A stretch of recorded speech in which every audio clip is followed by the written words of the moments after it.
Assalamualaikum warahmatullahi wabarakatuh. Ma'asyiral muslimin rahimakumullah. Dari jumlah 12 bulan yang ada dalam agama kita, yang dihitung sejak Muharram sampai dengan bulan Zulqa'dah, maka Ramadan mendapat gelar Sayyidus Syuhur. Sayyidus Syuhur artinya raja, penghulu atau tuan dari seluruh bulan. Apa sebabnya maka Ramadan ini dinamakan Sayyidus Syuhur? Sebab yang pertama, Ramadan dipilih oleh Allah menjadi bulan tempat di mana pertama kali diturunkan ayat-ayat suci Al-Quranul Karim. Allah tidak memilih Rabiul Awal, tidak Rajab, tidak pula Sya'ban misalnya, tetapi dipilihnya Ramadan untuk menjadi bulan di mana diturunkan ayat-ayat suci Al-Quranul Karim. Seperti yang dijelaskan dalam surah Al-Baqarah ayat 185, A'udzu billahi minasyaitonir rajim. Syahrul Ramadan allazi unzila fihi al-Qur'an hudan linnasi wa bayyinatin minal huda wal furqan. Bulan Ramadan, bulan di mana diturunkan di dalamnya Al-Qur'anul Karim yang merupakan petunjuk dan jalan menuju petunjuk bagi orang-orang yang beriman. Oleh sebab itu, salah satu bentuk ibadah yang sangat dianjurkan di bulan Ramadan diantaranya ialah memperbanyak membaca ayat-ayat suci Al-Quranul Karim. Yang kedua, Ramadan disebut Sayyidus Syuhur karena di dalamnya ada satu malam yang bobotnya khairun min alfi syahr. Satu malam tetapi lebih baik daripada 1000 bulan. Itu dinamakan dengan Lailatul Qadar. 1000 bulan kira-kira 83 tahun. Nilai ibadah di malam itu lebih baik daripada nilai ibadah 83 tahun. Padahal umur orang sekarang kan jarang yang sampai 83 tahun. Bagaimana ini harus kita pahami? Ma'asyiral muslimin, sejak kita akil balik sampai kepada usia kita yang sekarang ini, kalau kita mau jujur bercermin, rasanya kita harus mengakui banyak dosa dan kesalahan yang pernah kita kerjakan. Kalau kita berbuat dosa selama 40 tahun, kemudian kita bertaubat 20 tahun lamanya, kalau menurut rumus dagang, ini kan belum tertutup. Dosa 40 tahun ditebus dengan taubat 20 tahun. Tapi haruskah dosa tidak terampuni? Allah subhanahu wa ta'ala maha penyayang. Disediakannya malam-malam yang istimewa, yang punya nilai khusus. Seolah-olah Allah berkata, hai manusia, kau tidak perlu putus asa. Bagaimanapun banyak dosa kau lakukan, bagaimanapun banyak kesalahan kau kerjakan, nih, aku sediakan satu malam khairun min alfi syahrin. Lebih baik daripada 1000 bulan yang disebut dengan Lailatul Qadar. Kapan sih Lailatul Qadar itu? Menurut Al-Imamul Ghazali, Lailatul Qadar itu adanya pada 10 hari yang akhir di bulan Ramadan, terutama pada malam-malam ganjil. Malam 21, 23, 25, 27, dan 29. Tapi orang yang ingin menemukan Lailatul Qadar, dia harus sudah berjaga sejak awal Ramadan. Jadi nggak boleh pakai ilmu ngincer. Tahu ilmu ngincer? Tanggal 20 Ramadan nggak terawih, 21 terawih, 22 prek lagi, 23 masuk lagi. 24 enggak ke masjid. Temannya tanya, kenapa enggak ke masjid? Ini kan bukan malam ganjil, enggak turun Lailatul Qadar. Saya kira yang kayak begini dapatnya bukan Lailatul Qadar, boleh jadi Lailatul Qadar. Orang yang ingin menemukan Lailatul Qadar itu, dia harus berjaga-jaga sejak awal Ramadan. Inilah di antara tugas kita, memanfaatkan waktu-waktu yang punya nilai istimewa. Itu ada dalam agama. Dalam setiap minggu ada hari istimewa. Dalam setiap hari ada jam-jam istimewa. Dalam setiap tahun ada bulan istimewa. Coba, dalam setiap minggu ada hari istimewa, hari Jumat.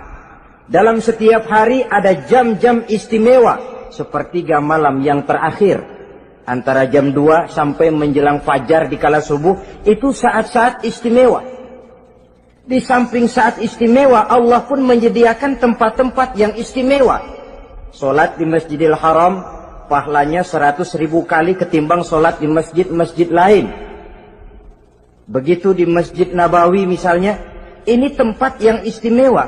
Lailatul Qadar, waktu yang istimewa yang diberikan kepada kita untuk kita manfaatkan dengan sebaik-baiknya.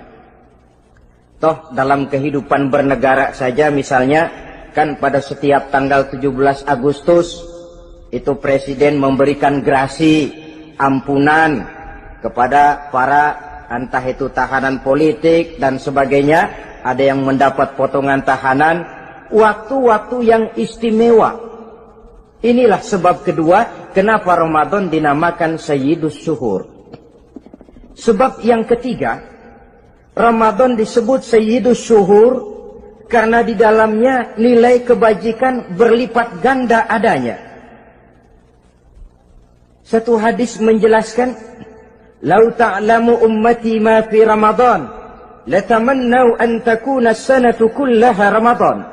Andai kata umatku tahu keistimewaan apa yang ada di dalam bulan suci Ramadan, niscaya mereka ingin agar sepanjang tahun isinya Ramadan saja. Apa sebabnya? Li'annal hasanata fihi mujtami'atun. Di dalam bulan Ramadan itu berkumpul segala macam kebajikan. Wa ta'atu maqbulatun. Segala perbuatan taat diterima oleh Allah. Wa da'awati mustajabatun. Segala macam doa dan permohonan dikabulkan oleh Allah. Wa dzunuba maghfuratun. Dan segala macam dosa diampuni oleh Allah Subhanahu wa ta'ala.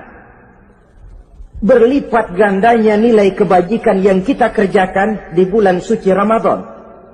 Itu sebabnya seorang muslim dalam menyambut bulan suci Ramadan penuh dengan sikap kegembiraan. Kata baginda Nabi, "Man fariha bidukhuli Ramadan, haramallahu jasadahu 'alan niran." Siapa orang yang gembira dengan datangnya bulan suci Ramadan, Allah haramkan badannya dari api neraka. Gembira menyambut Ramadan artinya bagaimana? Apa Ramadan datang terus bakar petasan? Bukan. Pukul beduk? Bukan. Apa gunanya pukul beduk kalau nggak puasa? Apa gunanya bakar mercon kalau tidak melaksanakan ibadah di bulan suci Ramadan? Gembira menyambut datangnya Ramadan dalam arti mempersiapkan diri untuk melaksanakan ibadah dengan sebaik-baiknya di bulan suci Ramadan ini. Ma'asyiral muslimin rahimakumullah. Yang terakhir, kenapa Ramadan disebut Sayyidus Syuhur? Karena di dalam bulan suci Ramadan ada perintah melaksanakan ibadah puasa. Apa istimewanya ibadah puasa? Pertama, yang dipanggil untuk melaksanakan puasa itu iman. Ini panggilan istimewa. Allah menyatakan, "Ya ayyuhalladzina amanu kutiba alaikumussyam." Hai orang-orang yang beriman, diwajibkan atas kamu berpuasa. Iman yang dipanggil untuk melaksanakan ibadah puasa. Contoh, satu hari di depan rumah kita lewat tukang pepaya, tukang duku, tukang duren. Kita panggil satu tukang pepaya. Bang pepaya, berhenti dulu sebentar. Kira-kira yang merasa tukang pepaya berhenti nggak? Berhenti. Ini tukang duku sama tukang duren berhenti nggak? Tentu tidak berhenti karena tidak dipanggil. Ini Ramadan yang dipanggil orang-orang beriman. Hai orang-orang yang beriman, berhenti dulu sebentar. Berhenti apa? Berhenti makan di waktu siang, berhenti minum di waktu siang. Yang merasa beriman, berhenti. Yang tidak beriman, langsung. Biar Ramadan, siang-siang, makan jalan terus, ngerokok, ngelepus terus. Kenapa? Tidak beriman, tidak merasa terpanggil oleh ayat tadi. Sekarang tukang pepaya lewat di depan rumah. Kita panggil, bang pepaya, berhenti dulu. Dia dengar tapi nggak mau berhenti. Apa kita bilang? Kang pepaya budak. Dipanggil nggak mau berhenti. Ini ada orang ngaku beriman kepada Allah. Ramadan dipanggil disuruh berhenti makan siang, nggak berhenti juga. Mukmin budak. Disuruh berhenti minum di waktu siang, nggak berhenti juga. Mukmin budak. Ini istimewanya puasa. Panggilan difokuskan kepada iman. Hai orang-orang yang beriman. Allah tidak bilang hai orang-orang yang sudah masuk Islam. Tidak. Ya ayyuhallazina aslamu. Tidak. Ya ayyuhalladzina amanu yang dipanggil. Hai orang-orang yang beriman. Nilai nurani yang paling dalam itu yang dipanggil melaksanakan ibadah puasa. Lalu orang beriman yang bagaimana yang wajib puasa? Pertama dia sudah balik. Yang kedua berakal sehat. Yang ketiga dia mampu berpuasa. Orang beriman macam ini balik, berakal sehat, mampu melaksanakan puasa. Kalau cukup syarat ini, dia wajib puasa. Kurang syarat, tidak wajib puasa. Jadi kalau di bulan Ramadan ada teman kita tidak puasa, jangan heran barangkali syaratnya kurang. Cukup dalam hati saja, ini orang kurang syarat. Makanya nggak puasa. Pak, itu teman saya kok nggak puasa? Nggak puasa, nggak puasa. Dia bukan orang beriman kali ah. Orang yang tidak beriman itu tidak wajib puasa. Beriman kok pak? Iman, tapi nggak puasa. Nggak puasa. Belum balik kali ah. Belum balik, cuma badan doang gede. Bongsor kali itu. Belum balik. Sudah kok pak, sudah balik. Sudah balik, sudah. Tapi nggak puasa. Enggak. Gila kali dia ah. Gila kali, sebab orang yang tidak berakal itu tidak wajib puasa. Waras pak, dia tidak gila. Tidak gila, tidak. Barangkali dia tidak mampu melaksanakan puasa karena terkena uzur syar'i. Ini keistimewaan puasa yang pertama yang dipanggil melaksanakannya iman. Keistimewaan yang kedua, oleh karena yang dipanggil iman, maka puasa dinamakan ibadah sirriyah. Ibadah rahasia. Kalau kita sembahyang, orang lihat kan? Lihat nggak? Lihat. Kita bayar zakat, orang tahu. Kita pergi haji, apalagi pergi haji, sekampung nganterin. Tapi kita puasa atau tidak puasa, yang tahu kan cuma kita dan Allah saja. Pura-pura sedekah, nggak bisa. Pura-pura sholat, ketahuan. Gerakannya mesti canggung. Pura-pura pergi haji, kemana perginya? Tapi pura-pura puasa, gampang. Namanya ibadah sirriyah. Bulan puasa, jam 8 pagi, makan. Keluar rumah, bibir lap yang kering. Jalan lemesin dikit. Ada angin, belaga miring. Temennya tanya, lo lemes amat, gue lagi puasa nih. Orang lain bisa dibohongi. Sebab puasa memang merupakan ibadah sirriyah yang tahu cuma kita dan Allah saja. Karena dia ibadah rahasia, puasa ini sulit terkena penyakit riya. Ibadah yang lain karena kelihatan orang, gampang kena penyakit riya, to show only. Sholat, karena kelihatan orang, gampang kena penyakit riya. Karena saya jadi imam, misalnya, Di belakang saya lihat ada mertua. Wah, saya bikinlah sembahyang saya mantap-mantap. Pakai serban, pakai siwak. Bahasanya saya paseh-pasehin. Kayak orang 16 tahun di Mekah. Wah, ufolli, warwal, maghribi, salasa raka'atin. Allahu Akbar. Surahnya saya cari yang panjang-panjang, paling pendek sabbihis sama wadduha. Akibat apa itu? Riya, di belakang ada calon mertua. Tapi kalau sholat sendirian dalam kamar, boro-boro pakai serban dan siwak, kadang-kadang kaos kutang saja cukup. Surahnya jangan sabbih sampai wadduha, langganannya inna a'toinakal kautsar sama qul huwallahu ahad. Karena sholat terlihat orang, mudah kena penyakit riya. Sedekah pun begitu. Mulanya niatnya cuma mau sedekah 5.000, karena ada orang yang disedekah-segani naik 10.000, yang 5.000 sudah karena orang. Jadi ibadah yang lain itu mudah terkena riya, tapi juga mudah dinilai orang. Kita bisa saja bilang, itu orang sholatnya khusyuk ya. Kenapa? Kelihatan dari gerakannya. Itu orang hajinya mabrur ya. Kenapa? Kelihatan dari tingkah lakunya setelah pulang haji. Itu orang sedekahnya berani ya. Kenapa? Ketahuan dari jumlahnya. Ibadah yang lain bisa dinilai, tapi puasa nggak bisa dinilai. Tuh orang puasanya mantap bener ya. Kenapa? Beludah melulu. Itu bukan ukuran. Itulah sebabnya dia dinamakan ibadah sirriyah, ibadah yang abstrak, yang tahu cuma si pelaksana dan Allah saja. Ini keistimewaan puasa yang kedua. Yang ketiga, saudara-saudara, kalau ibadah-ibadah yang lain, ganjaran pahalanya itu dijelaskan oleh Allah. Sedekah kalau ikhlas pahalanya begini.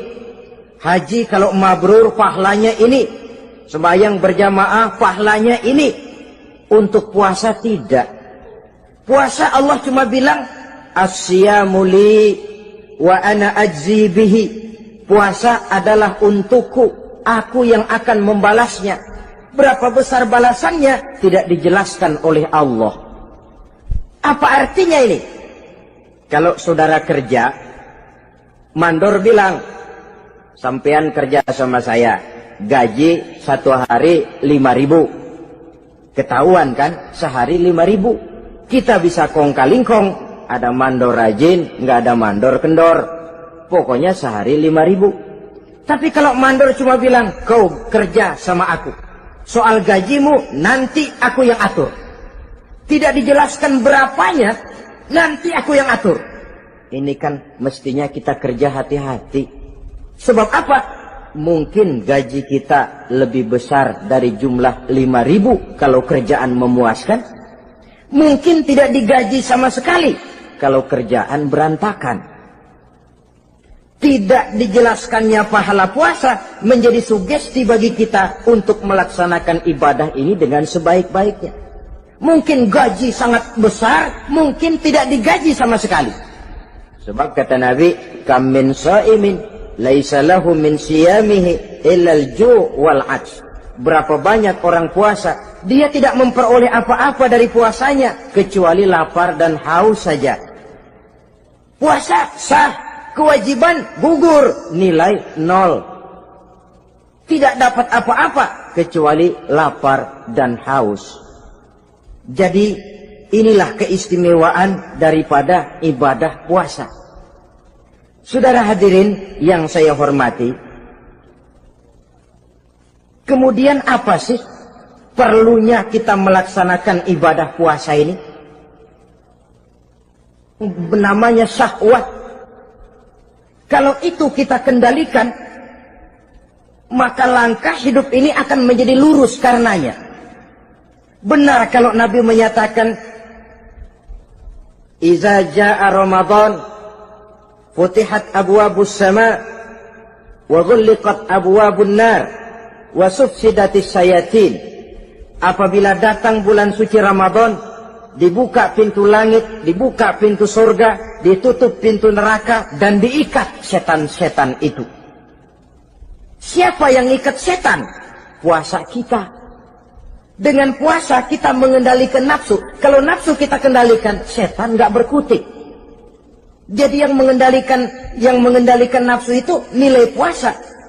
Nafsu terkendali, setan terikat. Kalau puasa, kalau nggak puasa, setannya ngebludak. Jadi jangan digambarkan, wah kalau bulan puasa setan dirantai. Rantainya kayak apa? Yang rantai siapa? Arti setan diikat di sini ialah nafsu dikendalikan. Dengan apa? Mengatur makan dan minum. Puasa kan sebenarnya logikanya mengatur perpindahan waktu makan dan minum saja. Apabila perut besar ini teratur demikian rupa, syahwat tidak menggelegak, dia terkendali. Dengan hidup pandai mengendalikan nafsu, iblis tidak berdaya dan tidak berkutik. Ma'asyiral muslimin rahimakumullah, Nabi bersabda, la yu'minu ahadukum hatta takuna hawahu taba'an lima ji'tu bih. Belum sempurna iman kamu kalau nafsumu belum ikut apa yang aku bawa. Yang dibawa Nabi tidak lain daripada syariat, termasuk di dalamnya pelaksanaan ibadah puasa. Karena itu saya pesan kepada seluruhnya, jangan kalau puasa kayak orang ngancem. Siang bisa mengendalikan nafsu, tapi begitu maghrib berbunyi, nafsu sudah tidak terkendalikan lagi. Itu namanya puasa orang ngancem.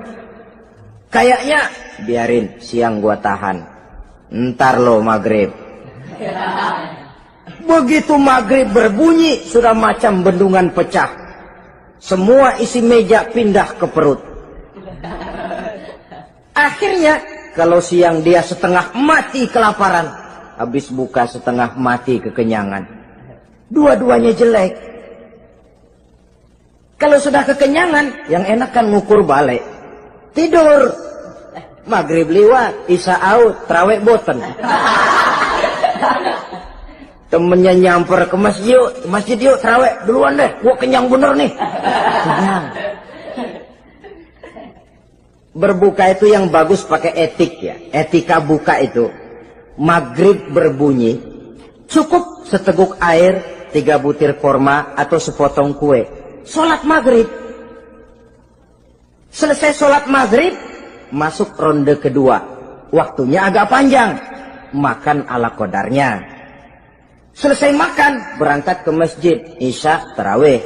Pulang tarawih, masuk ronde ketiga. Waktunya panjang. Mau habis-habisan juga nggak apa-apa. Tapi kalau begitu maghrib berbunyi langsung dipukul 1 ronde, kita yang rubuh. Kekenyangan. Waktu siang dia sanggup mengendalikan nafsu, tapi begitu maghrib berbunyi, nafsu sudah tidak terkendali lagi. Asar pengaruh puasa tidak akan membekas dalam jiwanya. Siang jelas puasa, nggak boleh ngerokok. Begitu maghrib sampai imsak kayak lokomotif, kelebul, nggak berhenti-berhenti. Tidak lagi sanggup mengendalikan diri, mumpung boleh katanya. Sampai pernah kejadian ada orang bangun sahur kesiangan, bingung dia waktunya tinggal dikit. Mau sahur dulu nggak keburu ngerokok, mau ngerokok dulu takut nggak keburu sahur. Akhirnya bareng, sebelah nyuap nasi, sebelah ngerokok.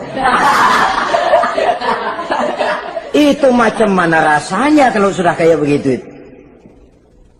Padahal pengaruh daripada melaksanakan puasa akan terlihat dari sejauh mana seseorang dalam hidup mampu mengendalikan nafsu. Bukan pada waktu memang dilarang, tapi pada waktu diizinkan. Di situ yang paling kelihatan. Kalau waktu siang saudara mampu mengendalikan nafsu, itu jelas saja memang seharusnya wong puasa. Malam dalam keadaan makan boleh, minum boleh, masih mampu mengendalikan nafsu. Dalam arti makan dan minum pada batas yang wajar saja. Itulah yang dikehendaki dari melaksanakan ibadah puasa. Sehingga ibadah itu membekas dan ikut membentuk kepribadian orang.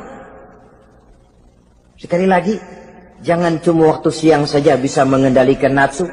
Di waktu malam pun dalam kondisi yang memang dihalalkan, kita juga hendaknya mampu mengendalikan nafsu. Jadi inilah perlunya puasa yang pertama, supaya kita bisa mengendalikan nafsu. Yang kedua, puasa itu melatih kita hidup sederhana. Orang sufi mengajarkan, orang yang paling kaya ini sebenarnya orang yang hidupnya paling cukup. Sedangkan orang miskin adalah orang yang kebutuhannya kelewat banyak. Maka yang paling kaya, bahkan yang maha kaya, itu sebenarnya cuma Allah. Sebab apa? Dia nggak perlu apa-apa. Makin banyak keperluan kita, makin miskin kita. Coba orang puasa lihat. Kalau sudah jam 2, jam 3, itulah barangkali memang termasuk godaannya dalam melaksanakan ibadah puasa. Kalau jam 1 siang, jam 2 siang, jangankan makanan enak, nangka busuk kita lihat legit. Barangkali cobaan di dalam melaksanakan ibadah puasa. Tapi kalau sudah maghrib berbunyi, berbuka kita kena seteguk air, sepotong roti, 3 butir korma, kenyang rasanya. Kemana keinginan yang tadi begitu menggebu-gebu? Oh, bisikan nafsu rupanya itu. Makin dalam kita merenung, makin sampai kita kepada bentuk kesederhanaan di dalam hidup ini. Puasa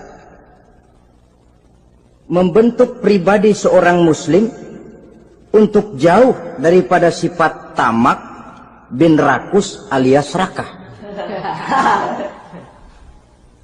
Tamak itu berasal dari kalimat toma dalam bahasa Arab yang sifatnya sudah terukir dari hurufnya.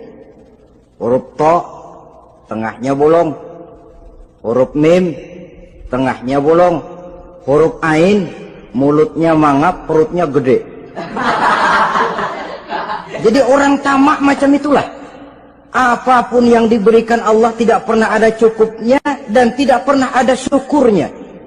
Sehingga Nabi menjelaskan, lau anna libni Adam wadiyani min zahabin labtagha lahuma thalisan wala yamla'u jawfa ibna Adam illa turab.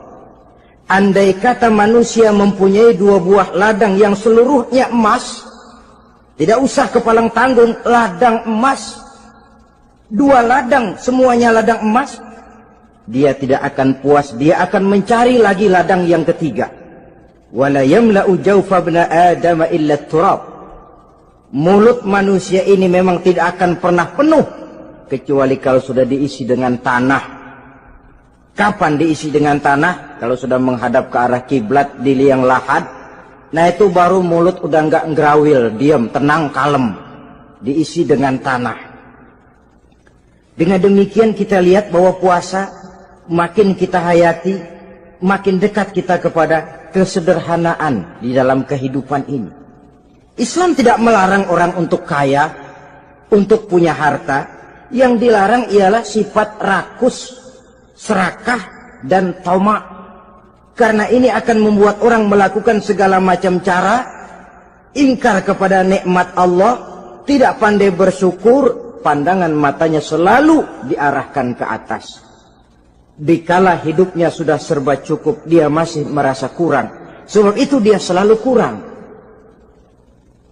Dia sudah kaya tapi masih merasa miskin saja, maka hidupnya pun miskin terus. Saudara-saudara ma'asyiral muslimin, ini hikmah yang kedua kenapa kita perlu puasa. Yang ketiga, puasa itu melatih kita cinta kepada fakir miskin, orang-orang yang tidak mampu, yang memerlukan pertolongan. Bagaimana caranya? Dunia pendidikan berkata bahwa pendidikan akan lebih berhasil kalau bersifat audiovisual. Mengajar anak berenang, bawa ke kolam. Mengajar anak naik sepeda, berikan sepedanya. Mengajar orang cinta fakir miskin, rasakan apa yang dirasakan oleh fakir miskin. Apa itu? Lapar, haus. Kan nggak bisa ngajarin anak berenang teori saja. Ke kolam nggak pernah. Teori hafal luar kepala. Gaya dada begini, gaya 200 meter begini, gaya kupu-kupu begini, gaya bebas begini. Teori hafal, ke kolam nggak pernah. Sekali terjun, gaya batu. Sudah nggak timbul-timbul lagi. Nggak bisa ngajar anak naik sepeda cuma teori saja. Sepedanya tidak pernah diberikan. Hafal teori, bab 1 pegang setang. Bab 2 dorong. Bab 3 kaki kanan naik pedal kanan. Bab 4 genjot. Hafal teori, megang sepeda nggak pernah. Begitu dikasih sepeda dia naik, habis tukang bakso. Pun mendidik orang cinta kepada fakir miskin tidak bisa cuma lewat seminar, kongres, penataran, indoktrinasi. Diadakan simposium, seminar, diskusi supaya orang cinta kepada fakir miskin, tapi yang bicara orang kenyang semua. Bagaimana hati ini mau peka? Islam itu nggak usah banyak teori lah. Rasakan saja lapar haus, enak nggak? Kalau kau tahu lapar dan haus tidak enak, kau lapar haus cuma sebentar. Habis maghrib, laparmu hilang, hausmu hilang. Bagaimana saudara-saudaramu muslimin yang terkapar di kolong-kolong jembatan? Yatim piatu yang hidup terlunta-lunta. Perempuan-perempuan tua hidup miskin, anak pun banyak perlu uluran tangan. Lapangan kerja sulit, persaingan hidup makin tajam. Meringkuk mereka di sudut-sudut kehidupan.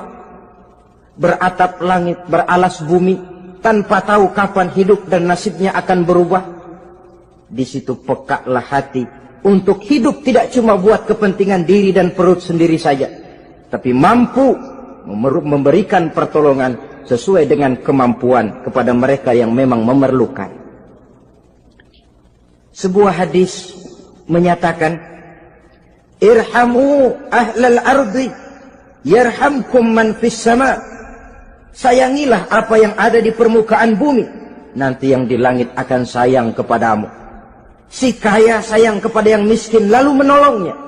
Yang alim sayang kepada yang awam lalu membimbingnya. Yang pemimpin sayang kepada rakyat lalu melindunginya. Yang di langit akan sayang kepada kita, akan turun rahmah berlimpah, akan tercipta keberkahan dan ketenangan dalam hidup.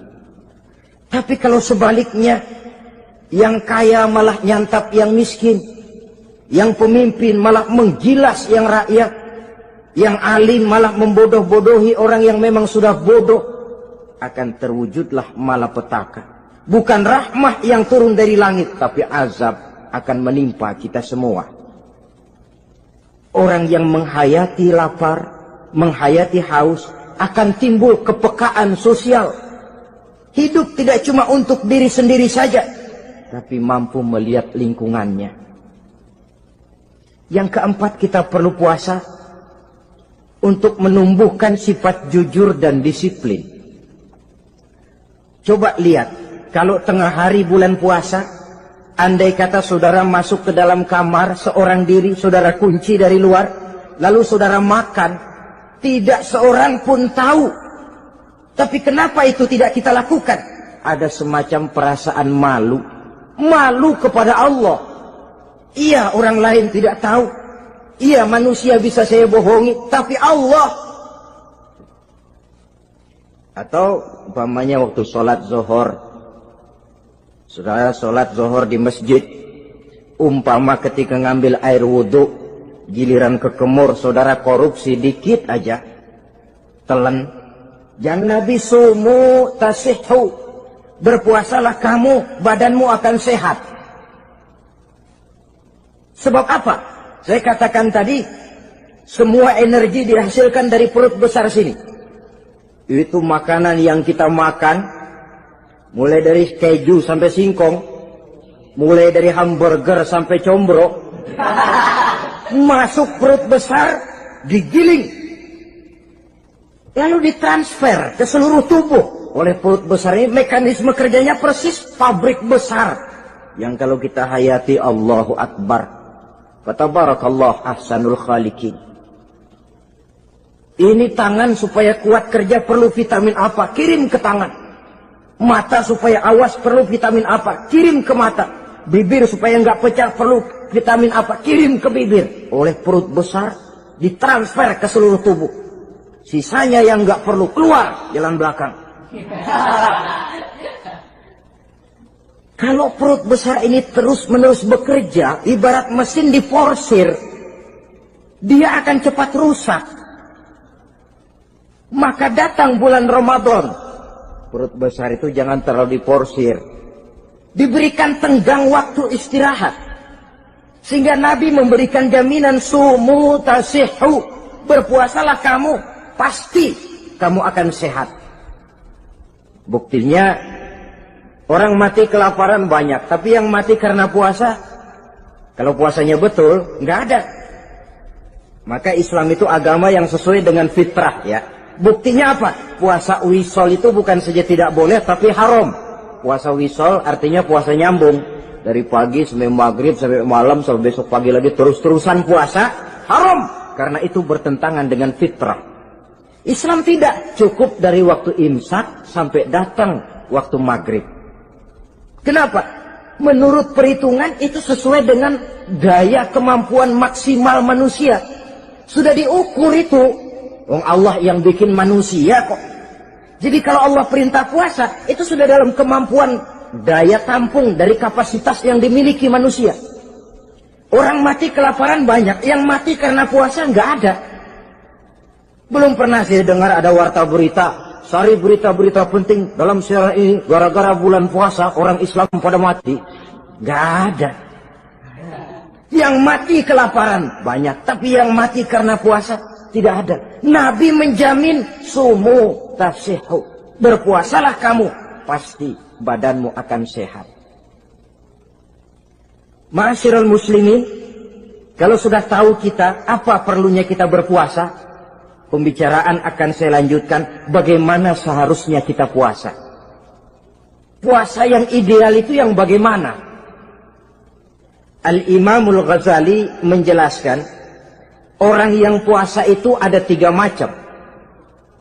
Pertama, saumul awam, puasanya orang kebanyakan.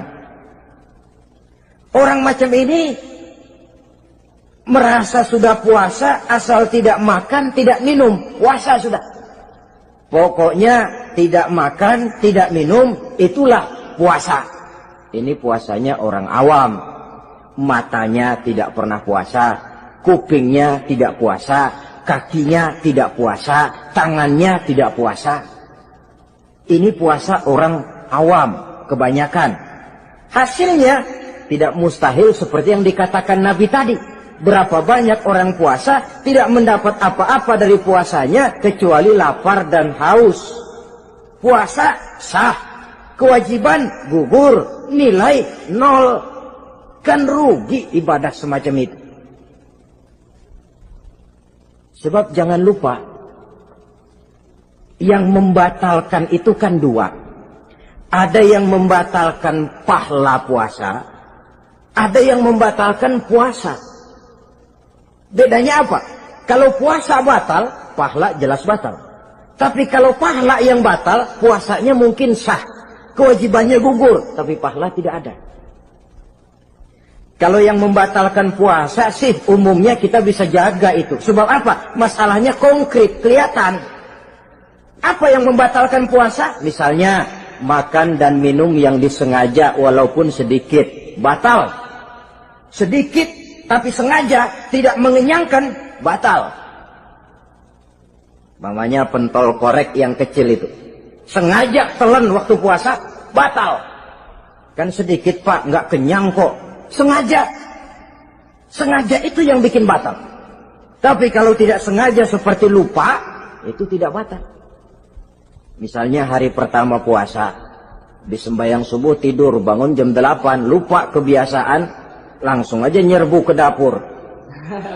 Dapat sepiring setengah, ingat, astagfirullah, lagi puasa, betul. Setelah ingat bagaimana? Yang masih ada di mulut keluarkan, berkemur, lanjutkan puasanya, sah. Perkara sepiring setengah yang udah kadang masuk bagaimana pak? Itu rezeki. Lawang orang lupa. Lupa itu kan jenis yang ma'fu anhu, jenis yang dimaafkan. Makan dan minum yang disengaja walaupun sedikit, batal. Batal puasanya. Apalagi muntah yang disengaja, batal puasa itu. Ukuran sengaja kan kita tahu. Apalagi hilang akal, seperti gila atau pingsan, batal puasa. Apalagi hubungan suami istri di waktu siang secara sengaja, batal. Kalau sengaja, kalau nggak sengaja, enggak. Namanya nggak sengaja. Umpamanya, saya nggak sengaja Pak, tahu-tahu udah nyampe situ, gimana? Yang nggak batal, cuma begitu ingat, buru-buru selesai mandi, lanjutkan puasanya, sah. Jangan begitu ingat sih, ingat Pak puasa, cuman tanggung. Nah, ini tanggung ini yang bikin jadi batal. Dan jangan lupa, orang yang membatalkan puasa karena hubungan suami istri, dendanya paling berat. Seorang sahabat pernah lapor, halaktu ya Rasulullah, ya Rasul, celaka saya. Ma'ahlaka, apa yang bikin kamu celaka? Saya lagi puasa Ramadan ya Rasulullah, saya nggak tahan. Lalu saya nyelonong sama istri saya, pengantin baru ini rupanya. Nyelonong bagaimana? Ya nyelonong.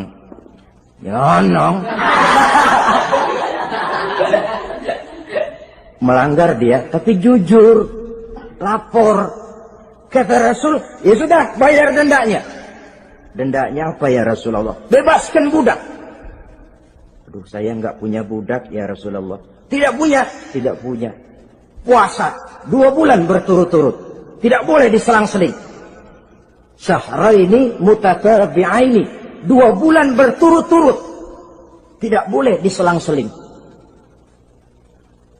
Gimana? Sanggup puasa 2 bulan berturut-turut? Enggak kuat ya Rasulullah. Enggak kuat? Enggak kuat.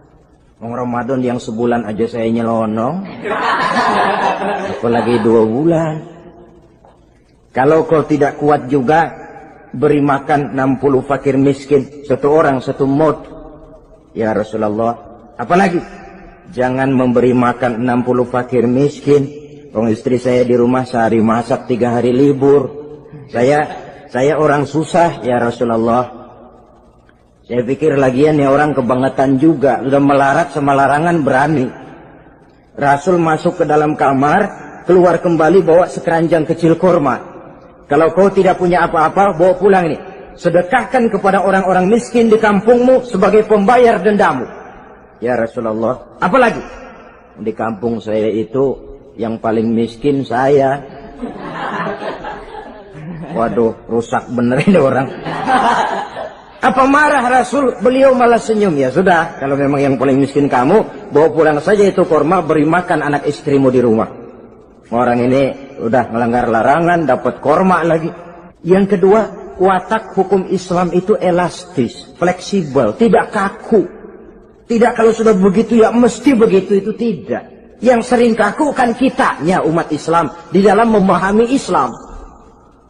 Saudara hadirin yang saya hormati, yang tidak boleh itu pun di waktu siang.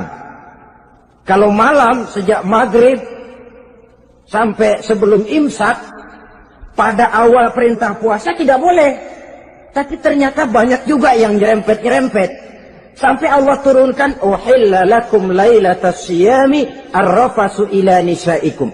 Dihalalkan bagi kamu pada malam puasa bergaul dengan istrimu. Jadi barangkali di antara pendengar ini ada yang pengantin baru, tolong sabarlah di waktu siang. Tunggu maghrib berbunyi. Kalau sudah maghrib habis buka, mau buka lagi juga nggak apa-apa. Terserah saja. Ini yang membatalkan puasa. Yang kita sulit mengontrol, yang membatalkan pahalanya. Apa misalnya? Ngomong-ngomongin orang. Puasa, ngomongin orang jalan terus. Itu ya tetangga kita. Kenapa emang? Oh, anu. Kita sih bukan ngomongin orang ini. Bukan ngomongin orang katanya. Ngomongin tuyul. Anu. Bohong. Orang puasa bohong, apa puasanya batal? Tidak. Puasanya sah. Yang batal mungkin pahalanya. Saudara-saudara ma'asyiral muslimin rahimakumullah. Mata terutama di kota-kota besar, menjaga mata ini. Kadang-kadang kita nggak pengen lihat, tapi kelihatan. Sebab itu memang yang tidak boleh ngeliatin. Kalau kelihatan, lain. Kelihatan itu kan rezeki. Orang kita nggak mau, tapi kelihatan. Yang kelihatan itu sebentar. Kata Imam Ali, nazaratul ula laka wasaniyatu alaika. Pandangan pertama untukmu, yang kedua atasmu. Jadi begitu kelihatan, ya sudah. Jangan kelihatan tapi manteng aja nggak mau. Jadi mantengnya ini yang jadi urusan. Saudara hadirin yang saya hormati, dengan kata lain, berusahalah kita untuk puasa zahir batin. Itu yang pertama tadi. Puasa tingkatnya orang saumul awam disebut. Tingkat yang kedua, saumul khawas. Puasanya orang khusus. Bagaimana ini? Di samping tidak makan dan tidak minum, panca inderanya sudah ikut puasa. Matanya puasa, kupingnya puasa. Asal ada diajak ngomong-ngomongin orang, maaf ya, kuping saya lagi puasa. Kakinya puasa, diajak jalan ke tempat yang tidak baik, dia bilang maaf saja, kaki saya lagi puasa. Diajak nyolong, maaf, tangan saya lagi puasa. Tidak cuma sekedar tidak makan dan tidak minum, panca inderanya sudah ikut puasa. Sekurang-kurangnya, seperti inilah puasa kita. Zahir, batin. Nah, yang tertinggi disebut saumu khawasil khawas. Puasa orang khusus yang lebih khusus lagi. Ini sudah the first class ini. Puasanya orang fit. Bagaimana puasanya orang ini? Di samping tidak makan dan tidak minum, puasa panca inderanya, hatinya juga sudah ikut puasa dari seluruh keinginan yang selain Allah. Wah, ini kelas tinggi. Orang yang puasa macam ini, andai kata jam 3 sore dia berpikir, ntar sore buka pakai apa ya? Dia menganggap batal pahalanya. Kenapa? Masih mikirin makanan. Kalau kita kan bukan cuma mikirin, ngancem. Waduh, jam 5 di meja udah berderek es kopior, kelapa muda, cendol. Apa yang mau diminum lebih dulu? Tingkat yang tertinggi ini, hatinya juga puasa dari semua keinginan yang selain Allah.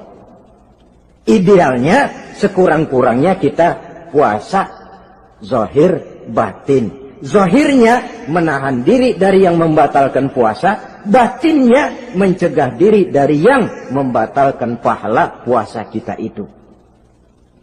Ma'asyiral muslimin rahimakumullah. Terakhir, Rasulullah sallallahu alaihi wasallam membagi bulan Ramadan itu menjadi 3 bagian.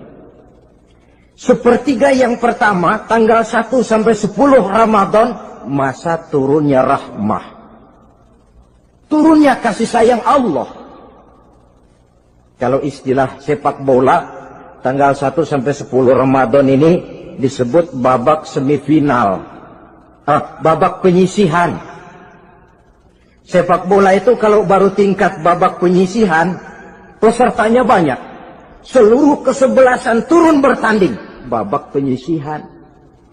Ramadan tanggal 1 sampai 10 babak penyisihan, putaran pertama. Pasaran puasa rame. Masjid musola full house. Meledak, tidak sanggup menampung jamaah yang tarawih itu. Yang tadarus meriah. Kenapa? Maklum babak penyisihan, seluruh kesebelasan turun bertanding. Tanggal 1 sampai tanggal 10 Ramadan. Bila itu selesai, selesailah putaran pertama. Masuk putaran kedua, sepertiga yang kedua, tanggal 10 sampai 20 Ramadan, masa maghfirah. Masa turunnya ampunan dari Allah. Masuk babak semifinal. Sepak bola itu kalau sudah babak semifinal, itu kan sudah banyak kesebelasan yang masuk kotak. Maka 10 Ramadan ke atas, pasaran puasa mulai menurun. Yang nggak puasa mulai nekat. Yang tadarus sudah mulai sayup-sayup sampai. Sementara barisan orang sembahyang tarawih di masjid mulai mengalami kemajuan dengan pesatnya. Barisannya makin maju ke depan. Maklum, tidak semua kesebelasan tangguh. Ada yang sejak bertanding sudah berhitung. Kita sih bakalan kalah jelas, yang penting main aja dulu dah. Ada yang rajin ke masjid motifnya lain, ada. Karena ikut-ikutan teman, karena malu sama mertua, rajin terawih, karena nganterin, rajin terawih, bayangnya paling belakang berdua lagi. Malah ngeledek begitu imam waladolin, dia di belakang nyaut asik.